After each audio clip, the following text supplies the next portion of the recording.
flexibility. It's a good thing, especially as we get older. We hope to remain somewhat flexible. But sometimes when people ask for flexibility, well, it might be that they want some leeway that maybe they shouldn't get, and they might even want to establish an alternative acquisition system. Let's talk about alternative acquisition systems. Well, for you and me, an alternative acquisition system would probably be going out and picking stuff out of trash cans or stealing. But when the government's doing it, it's probably something different. they're already doing the stealing part.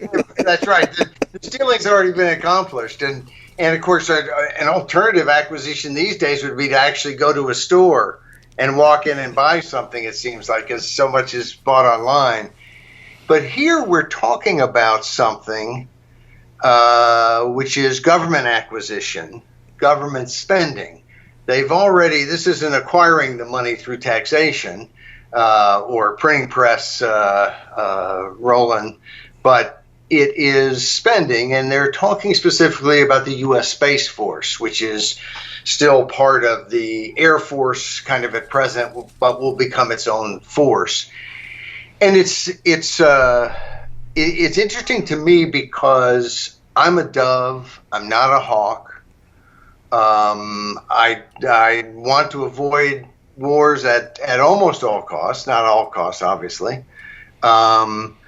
But I am a big fan of the Space Force. I think that it makes sense to have a Space Force, largely because Communist China is not a good player, and Russia is not a good player. And if we are not in space, then China and Russia will be in space by themselves and could have a strategic advantage that I think they might use in very, very nefarious ways. So I think it's critical that we be in space, and I think Trump has done something very, very good with that. But from the very beginnings of it, there has been trepidation on my part because we can't audit the Pentagon. It's too big a mess financially to even conduct an audit on. There are literally trillions of dollars that, where did they go?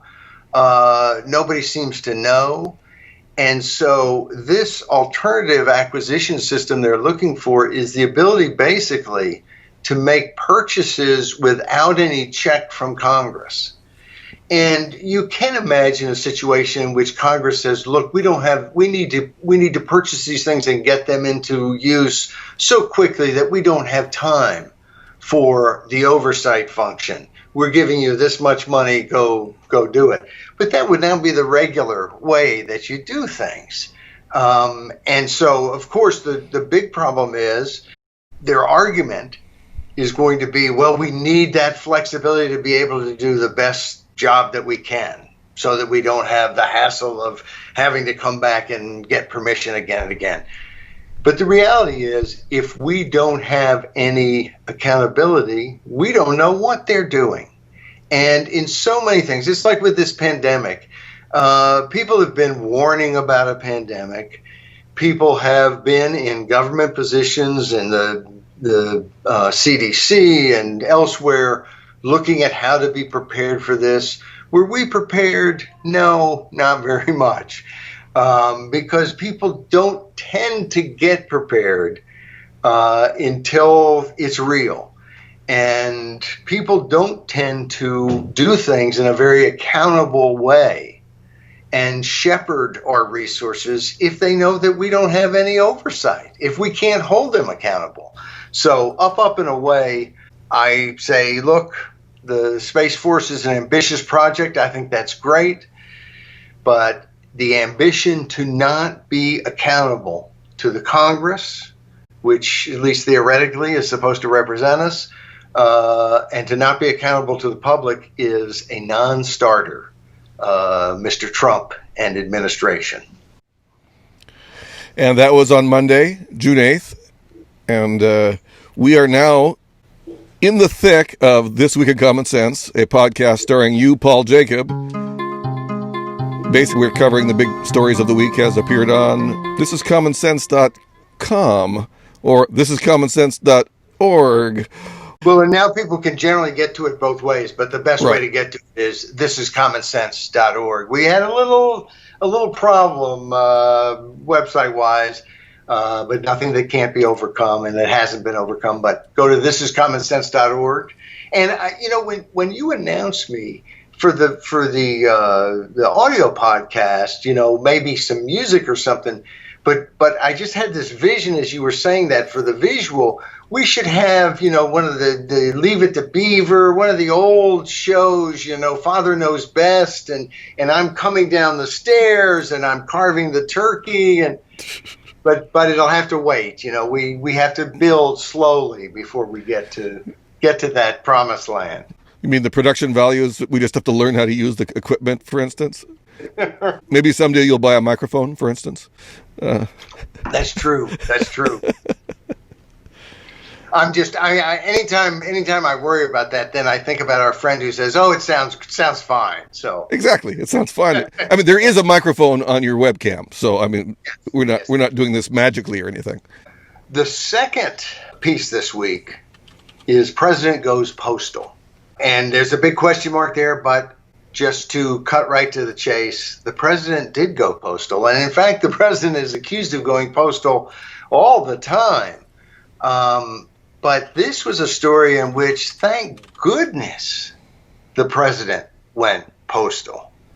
I had gotten wind. I can't remember how this happened. We talked about it several times, Tim. The story about the postal rates that were being charged other countries, especially developing countries. And for the sake of this Universal Postal Union Treaty, which is 144 years old. For the sake of that, since I guess 1969, China has been a developing country. Now, China is the second largest economy in the world. So it's not really a developing country. It is a developed country. But either way, I don't think developing countries ought to be able to undercut U.S. businesses. And so here's what happened. I hear this story about that Chinese companies have this advantage where they can basically mail something to you in St. Louis, Missouri, from Beijing for cheaper than someone could mail it to St. Louis, Missouri from Nashville, Tennessee. And that seems odd. Seems very odd, and the reason that can be done is by treaty. We've agreed to do it, but it means that the post office is subsidizing the Chinese business. So one, the taxpayers or the customers of the Postal Service are going to end up having to pick up those costs to subsidize the Chinese companies. But it also, by subsidizing the Chinese companies, they can produce things cheaper and sell them at a better price, therefore knocking out U.S. companies. So we are unemploying our people so that we can give this subsidy we're giving this subsidy to China so that we can unemploy our people. That doesn't seem to make a lot of sense. So I'm investigating this. I come up with a Vox story, and for those, I go to Vox quite a bit, just because they're kind of a reliable left-wing, establishment left-wing source. And are they reliably left-wing or reliable and left-wing?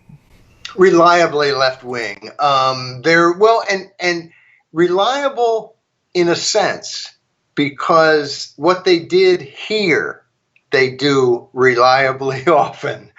The story is all about, quote, President Donald Trump is taking another swipe at China by ripping up an international treaty that's more than a century old.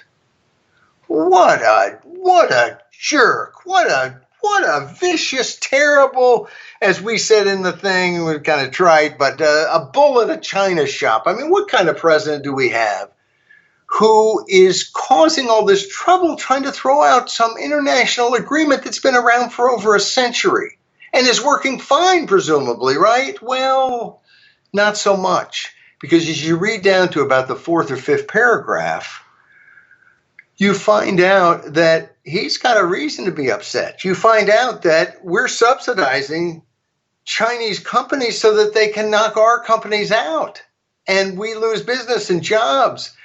And the author, it's actually a she, Jen Kirby, points out that going all the way back to Ronald Reagan, presidents have complained about this. But of course, that's all they did was complain. They didn't do anything about it. And so this has been going on and on and on. Well, finally, Trump complained, but he didn't just complain. He said, I'm out of here. We're leaving the treaty if it doesn't get fixed. And you know what? Everybody moaned and complained and, oh, he's so brash and blah, blah, blah, blah, blah. But at the end, they made a deal. And so we're going to set our own rates. We're not going to subsidize China anymore. We're not going to subsidize China and destroy U.S. businesses in an unfair way anymore. And so it was interesting that even later in the piece, after acknowledging that President Trump had a really good cause here, it was said as if it's all really just part of his effort to claim that China has unfair trade practices. But of course, this is an obvious unfair trade practice, except, it was an obvious unfair trade practice. It is not anymore. And to me, this is this sort of tough businessman attitude. We're not going to get screwed. We're not going to pay twice as much as we should for something. We're not subsidizing other people to get rich on our behalf. We're not playing games. We're going to sweat the small stuff because that's how you make your margin. You know, you'll hear people in philosophy say don't sweat the small stuff, but you won't hear too many businessmen say don't sweat the small stuff, because if they don't sweat the small stuff, at the end of the year, they don't have any profit. And that is President Trump's strong suit. And if I were with the Trump campaign, I would be telling this story everywhere. And it also is, I think, just a really important story in that, going back to Ronald Reagan, who's one of the most popular presidents in my lifetime, but going all the way back, none of them did anything about it. That's the way Washington works. They kick the can down the road. And part of the reason they kick the can down the road is because if you don't kick the can down the road, then you're a brash, cad, arrogant, bully, no good, rotten Donald Trump.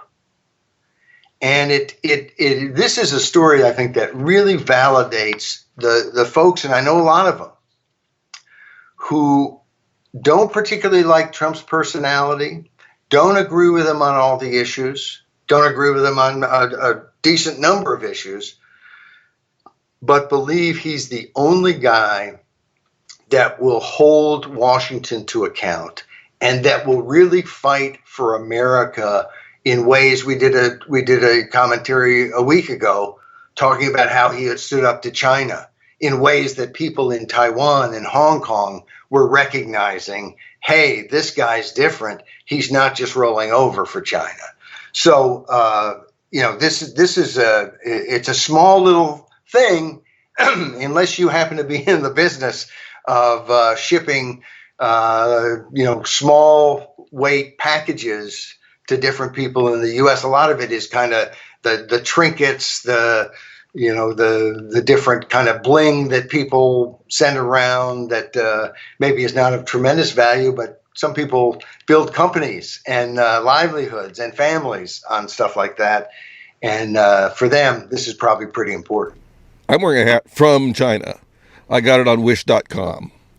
And that's what they do, is that they ship really cheap stuff from China, and it comes in a package somewhere between 2 weeks and 2 months to get to me. But if it costs $5.99 or $4.99, or I mean, sometimes it's just like $1.99. I mean, it's almost no money whatsoever. So it's been a pleasure. But I think that maybe I'll be able to get stuff from the United States too, I'm sure, over time.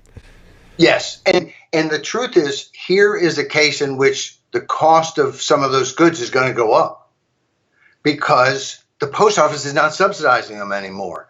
And of course, I don't want prices to go up. I want them to go down. It'll be easier to buy stuff, but not through subsidy. We have to end these subsidies, and especially when you're subsidizing what I see as the most dangerous government in the entire world at your own expense. And the bigger issue, just to say it one more time, to beat this dead horse, is that it went on for so long. And I'm convinced if Trump hadn't become president, now there's some things that maybe he hasn't done so well that maybe somebody else would have done better. But in this particular case, if it would have been Hillary Clinton elected, I'm convinced there'd be nothing that had been done, would have been done about this subsidy of China. It was because it's the sort of thing that Trump will fight, both as a businessman and because I think he's very sensitive to the situation with China. Every one of your columns has an image made for you, especially for you, by James Gill. And on Wednesday, which was about the wrong field for you, which is an interesting little piece, I love the image. It's a toilet roll, it's a toilet tissue roll with the New York Times inscribed on it. And, that could go for a lot of subjects, but you were on some specific target on that one. Let me just applaud James Gill, because I think he does tremendous graphics for us. And every day we have an original graphic with Monday through Friday with each commentary. And this one was really good. This is about the New York Times, arguably the paper of record. You can argue whether the Washington Post is the paper of record in the United States, it's the capital city, or the New York Times, which has kind of been the biggest paper for a long time and is often seen as the paper of record. Both of them are in the toilet, I think, in terms of their journalistic standards. And, we led off with a quote from Michael Tracy, who's a roving journalist, is how he's described. But he basically just said, if you're an emotionally unstable baby who regards disagreement as violence, then journalism is probably the wrong field for you. But I pointed out that maybe not so much, because if your goal is to stop real journalism so that you can create your propaganda narrative, then you want to take those positions and push your propaganda narrative and not allow real journalists to get at the news and present it to your customers. And that seems to be exactly what has happened with the New York Times and the Washington Post. This idea that they cannot stomach an op-ed that, frankly, I disagreed with the main thrust. Well, it depends on what you see as the main thrust. He really had two. This is Tom Cotton, senator from Arkansas, my home state, years ago, where I grew up, who did an op-ed in the New York Times, basically saying we cannot allow rioting and violence to be the order of the day, to be the new normal. We need to shut that down. And if we need to call out the troops and basically invoke the Insurrection Act, the president has the power to call out the troops to quell an insurrection. And I think that we do have to quell riots and looting and bad behavior. I don't think by any stretch that it's time to be calling out the military, and I think we want to de-escalate, not escalate. I don't think this reaches insurrection levels. It's serious, and I think it's interesting that while there's been some violence associated with it, it has tremendous support. One of the sad things about this current situation is the country's largely united behind the idea that this was beyond the pale for this policeman to do what he did and to kill this individual. And yet that's almost gotten lost in the fact that we're, disagreeing about stuff. And there is a move, I think, more than usual, to look at real things that can be done as opposed to just having a conversation about race or so on. But I think it's interesting to see that in all of these conversations, we aren't having the same sorts of conversations as we used to have. And we don't have the same commitment from major institutions in the media to have those conversations and for them to be full-throated.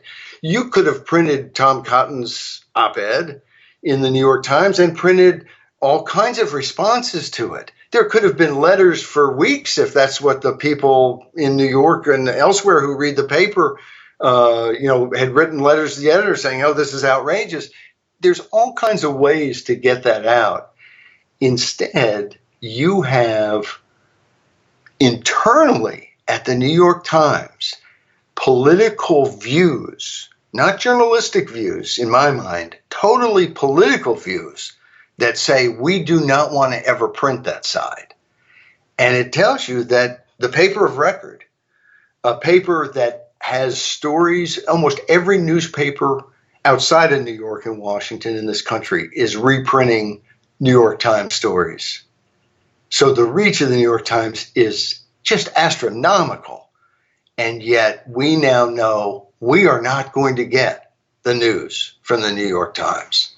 They won't even allow different opinions in the editorial opinion section.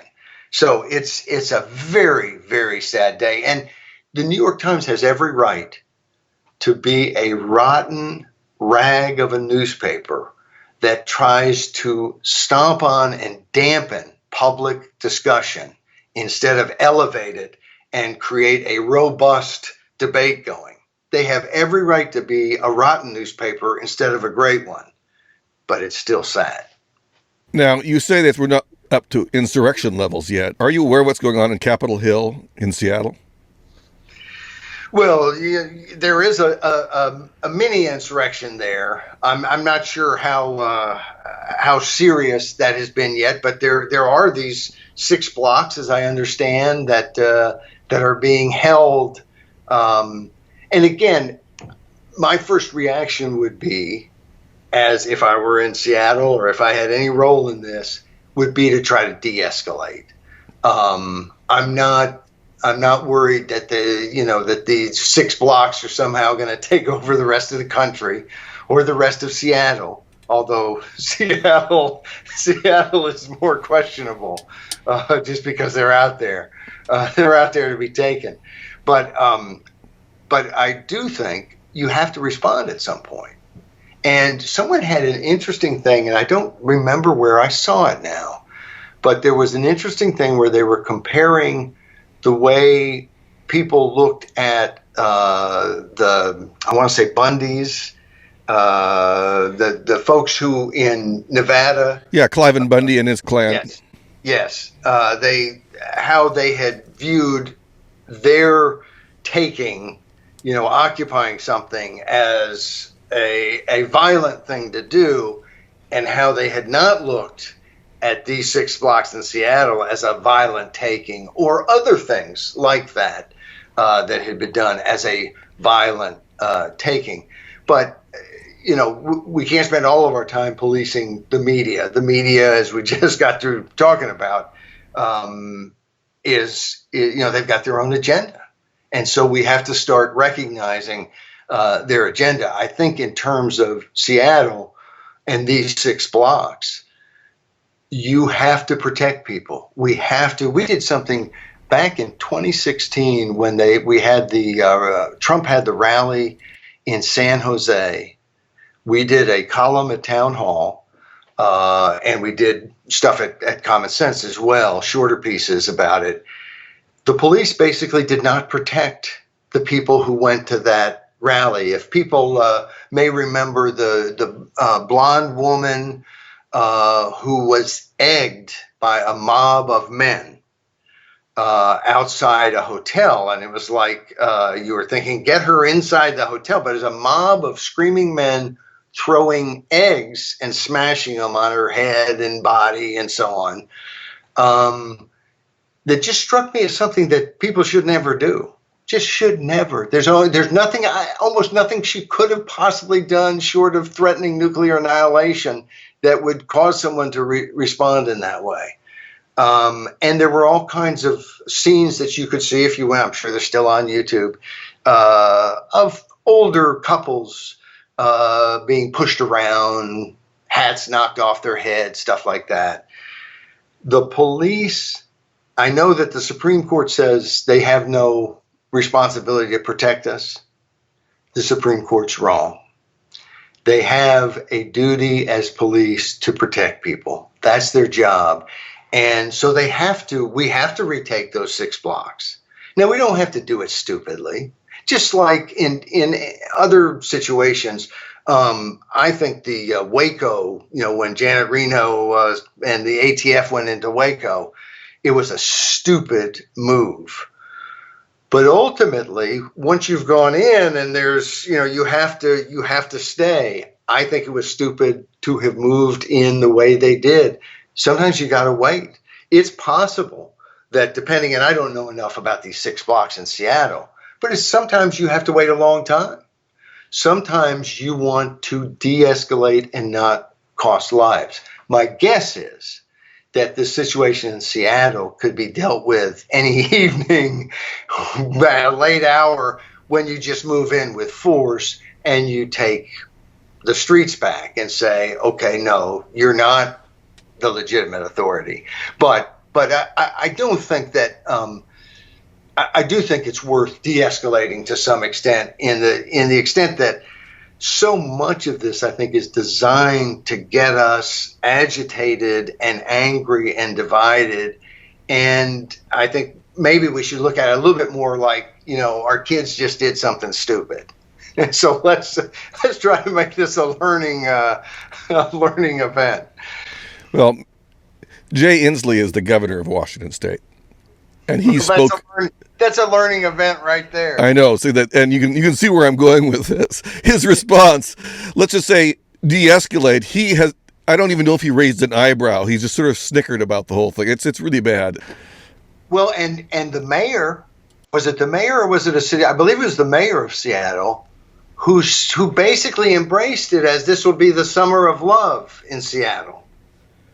And the truth is, if what these people are doing in the 6 blocks is to just spread love around, then I don't think you'd even really say they took over this 6 blocks, because they would love anybody who came in. If any policeman came in, they would be loved as well. But that's kind of the attitude. I know my friend Tim Eyman went down there and talked to the folks down there, and he got a pretty rough reception. But he's a big boy. He's a tough guy, and and he's very good at staying positive and keeping a smile on his face. And he recognized it and went and talked to those folks, a good number of them, and has a maybe we'll see if we can link to his. He did a little video afterwards, just saying what his takeaways were. But one of his big takeaways was that he was there talking to these people. Inslee is basically pretending they don't exist. And no, I think Inslee has his presidential campaign didn't catch fire for a reason. And he is so far to the left of, Washington State's considered a blue state, but I think Inslee is he may fit Seattle. I don't think he fits much of the rest of the state. Well, that's for sure. He's roundly hated outside of King County, as far as I can tell, for the most part. Of course, Democrats love him because he's a Democrat, so we live in a very partisan time, and that colors everything. And I don't see how that the Capitol Hill situation is good. my opinion is colored by the fact that in 1999, I was walking out of the Harvard Exit Theater in Capitol Hill in Seattle and stumbled upon an unlicensed parade, a parade that began the WTO protests, which turned into mass riots. And until that time, I may not have ever really thought very much about protests and riots. But at that point, I mean, I talked to the people. I read their pamphlets that they were handing out. I saw their anti-capitalist, skull imagery everywhere. It was just all. It was the stupidest thing I've ever seen, and it was the funniest thing. I don't want to. I don't want to come out like an angry person because I was just rolling in the aisles at how dumb the WTO campaign was. I just thought it was stupid, beyond stupid. It was dumb, hilarious. But it became violent, and I think it became violent for a reason because these protesters held a parade and didn't get a permit, and they shut down Capitol Hill for an afternoon. And then they shut down the city of Seattle for 3 or 4 days. I don't remember how long it was in the end. And that's one of my objections to all this is that the method of protest on the left is to basically commandeer. They're basically conscripting public resources. They also know that violence gets coverage. And so if something burns, if something's looted, if something's destroyed, if someone's hurt even, it gets coverage. And sadly, I think that causes people on both the right and the left to be more apt to do something violent because otherwise they may not get coverage and they will get coverage if they do. The other terrible thing, it's half good and half bad. It's called hypocritical. The good part of the media's hypocrisy is that they come down against right-wing violence as well they should. The bad part is they don't seem to come down in the same way against left-wing violence.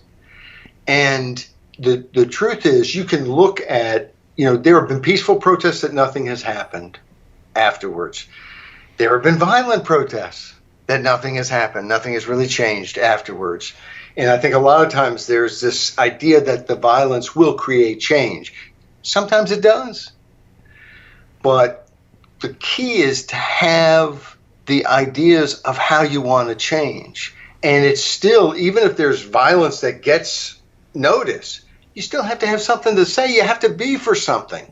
And we did a piece on Thursday, Police Incentives Matter, and talking about a piece that Jason Brennan did. And that last time we talked about Jason Brennan, we were saying bad things about him, or at least about his position on democracy, because he's not too fond of democracy, not nearly as fond as he should be. But we won't belabor that. Here, he was talking about the incentives and says, look, the incentives are terrible. He points out that in Germany, for every bullet that a policeman is fired in Germany, there are 10 people in America killed by police. It's just, and he goes on and on about different things. And the key to, I think, the points he's making is that this is policy. We are pursuing policies that create incentives for more violence and problems. And he makes the point that if we could magically wave a wand and solve the problem of racism, which is a problem and does need to be worked on, but if we could solve it, it wouldn't change all these dynamics. And one of the things he pointed out was the Military Cooperation with Law Enforcement Act, which libertarians and other wise people who are looking at criminal justice have been livid about for a long time, where basically we are incentivizing putting all this military equipment into the hands of local police. We are training local police in military tactics. And so maybe we shouldn't be so shocked that when Ferguson happens, the police are all out there and they look like military. And you almost like, I hate the idea of the somehow the troops being called out into the streets. But if we start treating our police as those troops, and I've been very concerned with the amount of tear gas being used against demonstrators. That's not something I mean, maybe the Chinese in Hong Kong just shoot that stuff whenever they kind of get tired of seeing demonstrators on the street. Let's not do that in America. And we're firing rubber bullets. Our police are firing rubber bullets on folks. We have to police in different ways, but the whole attitude has been to turn the police into super cops and super warriors, and it's been a huge mistake. The other thing that Brennan points out that I think is probably the most important aspect of this whole problem is that the drug war is fueling this police problem.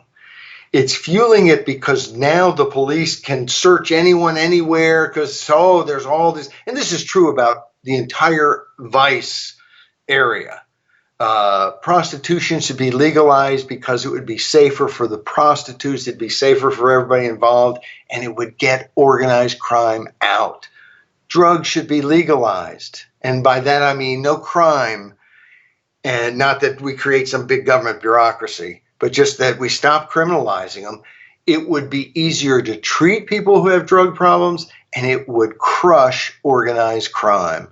And it would stop the police from having to police everybody and enforce laws that literally so many people are breaking they couldn't possibly enforce them, except in poor communities where people don't lawyer up as well. And he also points out that in many places we directly elect prosecutors. And I'm not so sure that prosecutors behave very well even when they're not directly elected. Because the problem he points out is prosecutors want to have a big win record. And it is the critical duty of a prosecutor to not prosecute anyone that he or she doesn't believe is guilty. They are not supposed to pad their win-loss record. They are supposed to drop cases if they don't believe the person's guilty. And they are supposed to behave in a way that they are not a crusader who's constantly bad-mouthing whoever they're prosecuting, because that person is innocent until proven guilty. It's that our criminal justice system is so broken throughout. But there are ways to fix it. We've talked a lot about qualified immunity in the last couple of weeks. Getting rid of civil asset forfeiture so we don't have police who get used to stealing our stuff and kind of cross the line to become crooks. We have corrupted our police forces, and this isn't about I like the police, I don't like the police. A lot of police out there, a lot of different folks. We have to have incentives that point the right direction. And that means, I think, that we're going to have to do a lot of this by initiatives at the local, at the state level. It may not happen at the federal level where the R's and the D's can't get together. It could. Trump had one criminal justice reform bill that the Democrats in the House and Republicans in the Senate went along with. So, it's possible it could happen. But those are the changes we need. If we think we're going to have a revolution, and everything will change, and I think this is going to be incremental. It doesn't have to be slow, but it's going to be incremental, and it's not going to happen because there's a revolution and then it happens overnight. It's going to happen because a lot of people in their community, in their state, did it themselves. And it sounds less crazy than defund the police, which is the current rallying cry in Minnesota and elsewhere. Yes. And on Capitol Hill, the thugs, the Antifa people, or whoever they are, BLM, they said, we're the police now. That's what they said, and they're carrying big guns, just as big guns as the people who were protesting the lockdowns a few weeks ago, that were considered by the media as such a horrible, horrible show of violence, in which no violence happened. There's actual violence on the streets of Seattle. I think you're going to find out. It'd be interesting to see what ends up happening there, but it does, to me, something has to change policy-wise, legal-wise. The change cannot be, we want rethinking inside somebody's head. We've got to change the laws and the policies. And there is a huge majority to do that. It has really been the political process not being at all representative that has held back criminal justice reform, because you poll on a whole range of criminal justice issues, and conservative, liberal, moderate people all across the board are for them. So there's tremendous opportunities to make change on criminal justice reform, but not if somebody else is doing it. The public has to get engaged. Well, that's almost certainly true. And it's once again a state and local issue largely, but we could go on the national level. I mean, session of repeal. What we have is a whole bunch of laws for the last 60 years about the drug war and related things that could go. I mean, and in fact, much of what Biden did regarding criminal justice system probably could be stricken with no ill effect. Right. Well, isn't it funny that with this being such a big issue, the Democratic nominee is horrible on it, is the lead sponsor of the crime bill that took us the wrong direction. And not that everything in it was terrible, but it was a bad piece of legislation. It was badly put together, and by badly I mean it was politically put together so that Joe Biden could show what a tough on crime Democrat he was. When you write bills for your benefit and not for the public's benefit, it's amazing how often those bills become law and you get the benefit, but the law doesn't work for everybody else. Because of course that was never really the intention. And I'm convinced if you go back, Reason has a good little video. It's probably 2 or 3, 4 minutes, but showing all kinds of different statements that Biden made back in the 80s when he passed the crime bill that just make you cringe. He's a politician who has been in Washington for over 4 decades. All the problems that we have Joe Biden's name written somewhere in small print on them. Well, he is the cringe candidate. That almost defines his candidacy, which is, I think that one of the reasons we have these riots and we have everything that we've been doing in the last half a year is largely because Democrats can't handle the fact that they have a terrible candidate and they have nothing to offer anybody. Well, they do have a terrible candidate. I don't know how much that has to do with the coronavirus or with these protests, but I do think these protests have been bigger because people were held back in. They wanted to get out and do something, and of course it's been somewhat funny that the media has hardly noticed that there's all these people standing in very close proximity.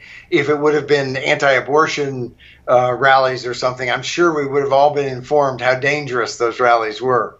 But it does seem to me I had a friend earlier this year, January, say, we were kind of plotting out how we thought this election year would go. And he said, probably though something's going to happen that nobody foresaw that will change it all. And, that could happen 2 or 3 more times before we get to election day. Well, it's hard to keep score. And that's my really clever way of getting to Friday's piece. Oh, you're good. You're good. Well, Friday's piece was a story the week before. Soccer star Hao Haidong, who is the all-time leading soccer scorer in Chinese history for the national team and also as a professional. And he came out and basically said the Chinese Communist Party is a totalitarian organization that has committed horrible atrocities and, basically fired both barrels at them. His wife, who was a world champion badminton player and won an Olympic bronze medal for China. Both of them were interviewed and just let the Chinese government have it. They are connected to a Chinese billionaire who's on the outs with very much on the outs with the CCP, the Chinese Communist Party, who has actually hired Steve Bannon to help him publicize how bad China is, and they had a 18-point statement about how China could become a new federal republic instead of a totalitarian communist state. So all of that's wonderful. The interesting thing, though, is that in reading the story, I'd seen the story on my phone. I can't remember whose story it was, but then saw it in the newspaper in the Washington Post. And in the Post, they said that this stunned the country.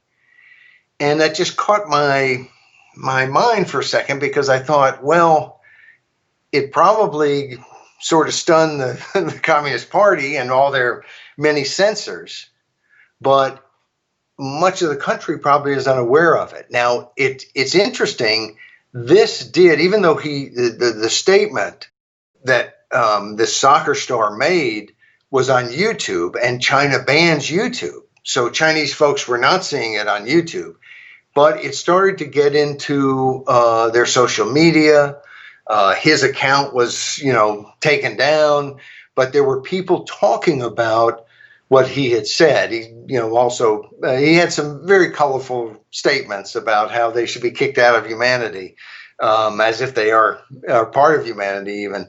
And all of a sudden, a big sports website in China comes out and denounces him as having said outrageous, terrible things. And then, like an hour later, they take away his name. No longer is it Hao Haidong, it's just H. And then 2 hours, 3 hours later, he's gone. Poof. He's not on the internet in China at all. He never existed. His wife never existed. This event, this incident never existed. And then, just to show that they are Orwellian, but with a little meanness, his son just had his debut for a Serbian soccer team and scored a goal to tie up the game in the late, the closing minutes of the contest. And so it was a tremendous debut for his son on this Serbian team. But then his son was let go because in Beijing, they pressured the Serbian team that if they didn't let him go, well, then China would retaliate. This is, I thought it was something I thought about doing something on, and then the story got a little bit old, and then I thought, no, this is important for people just to read through and see how silly, dystopianly silly, but how completely ridiculous the largest population country in the world, the second and arguably soon to be the largest economy in the world, is a country that actively silences and hides the truth from its people in a way that we have read about in dystopian novels like Orwell's 1984, which sets us up to talk about that here in a second, and which we know leads to very bad events. Previous societies that have slaughtered the truth in this way have gone on to kill millions and millions of people. And of course, the Chinese Communist Party is over 100 million people killed already. So it's just important that we recognize who we are dealing with. and that for now there are 1.4 billion Chinese people who have to live in this dystopian nightmare. For now, hopefully that changes, and hopefully it doesn't extend any deeper into Hong Kong, which it likely will, and doesn't extend across the Taiwan Strait to Taiwan, or across the border where they're rattling sabers with India, or who knows what. So it's we continue to talk, not every week, but almost every week. We have something happening with China, with Hong Kong, with Taiwan, and I wanted to do that to keep it on people's minds, obviously. But I've had no trouble doing that because it's not just a matter of keeping it on people's minds. This is the news. This is what is going on, the deterioration of our relationship, which I think is largely following the realization of how bad China is and how much I think Trump sometimes can overstate how badly we've been taken advantage of. When it comes to China, I don't think it's hyperbole. I think he's doggone accurate about how much we have allowed them to take advantage of us, and in ways that, unfortunately, because they are the butchers of Beijing, have terrible repercussions. So we will keep talking about totalitarian China and hoping that the free world continues to wake up, because folks are. Japan, United States, Australia, Europe, I think, is a little slow, but even Europe came out this week with a report that said very clearly that there was a active and aggressive Chinese disinformation campaign that was harmful to the world regarding the coronavirus pandemic.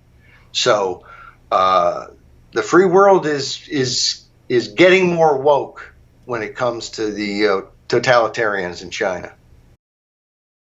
It's kind of nice that this week begins with George Orwell's 1984 71st anniversary. I believe that's right. To me personally, that has been the most, I'm kind of into dystopian literature. None better than that, though, because I think it presented a world that was believable, because it was really looking back at totalitarianism in the 30s and 40s that was defeated and realizing it wasn't really defeated. But I think the fact that that book ended with Winston Smith, the protagonist, loving Big Brother because Big Brother had kindly stopped torturing him, that was a different message than if it all had been fixed in the end by, superstar Americans with their, M1 rifles or whatever. And so, I don't know, 1984 has always been something out there to fight against. And I look at, there's a lot of different ways to kind of look at what you're trying to do. I'm trying to make the world as free a place as I can. But I have a special fear of totalitarianism. The fact that in communist China, they continue to tell people how many children they can have. Not one, now you can have two. But they tell them so that you're not free to procreate without the government telling you. To me, that's just terrifying. And I have often joked with friends that we live in America, the freest totalitarian country in the history of the world. And what I mean by that is that we have a pretty nice level of relative freedom, but that the attitude of our government, from the NSA spying on everybody illegally, and the attitude of so many people in government, that every single problem anyone anywhere has must be solved by the federal Congress and some bureaucracy or some agency in Washington. It's a totalitarian attitude about government, and that I find just terribly frightening. I don't expect, in my short time left on this earth, that I'm going to see a shining libertarian city on a hill. I don't think that's the way the world works. So that's not my goal, but my goal is to put a few more nails in the coffin of totalitarianism, which I see making a resurgence in China and which I see latent in the political attitudes of this country. And that's really scary.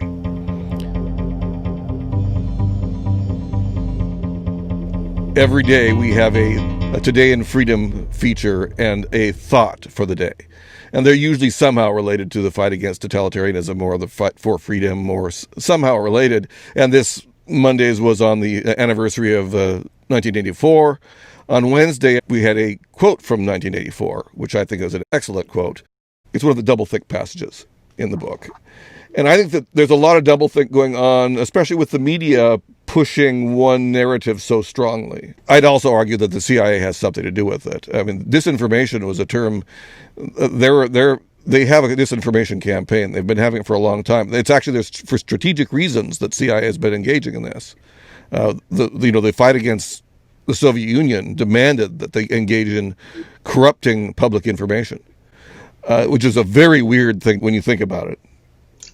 Demanded in their mind that they corrupt public information. I'm not sure I'm with them, but no, it is. That's, I think, where Orwell was so prescient, is how that would play out, and we do see now that we have these narratives, and things that don't fit that narrative can go down the memory hole.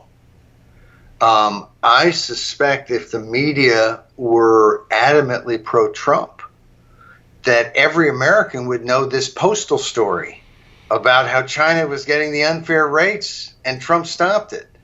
But hardly anyone's going to know that because the major media folks aren't going to cover it. And you have the media, and it's not just the liberal media. Fox pretty much does the same thing in reverse. But you have them looking at,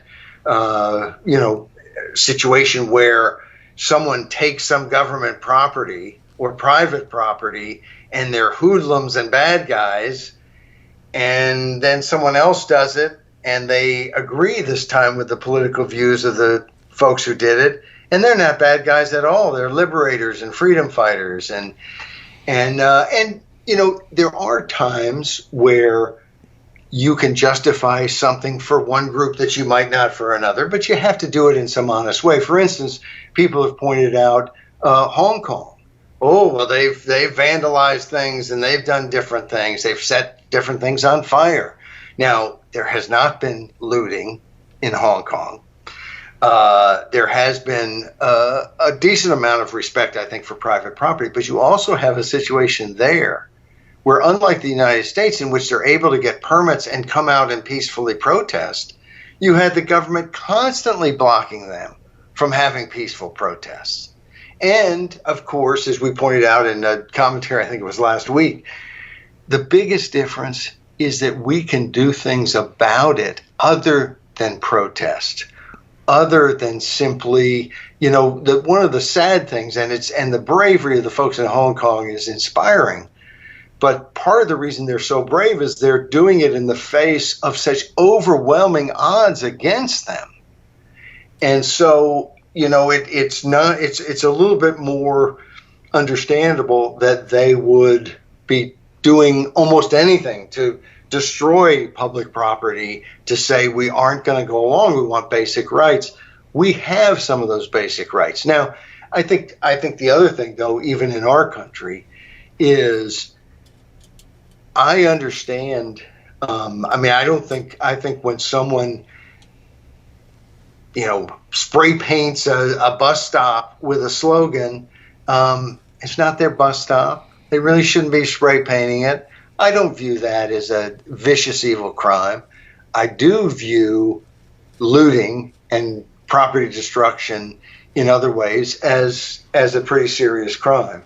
And but again, people have a tendency to follow the incentives. And the more we can create incentives that say, hey, we can change things, here's how, which is what the Liberty Initiative Fund, libertyifund.org, is all about, helping people do initiatives, change the world one measure at a time. But as long as there is that chance, I think you're going to see more and more people take it. And I think that oftentimes in our country, when there is bad behavior happening, it's to get attention, and it's because there's not an agenda for change that is real.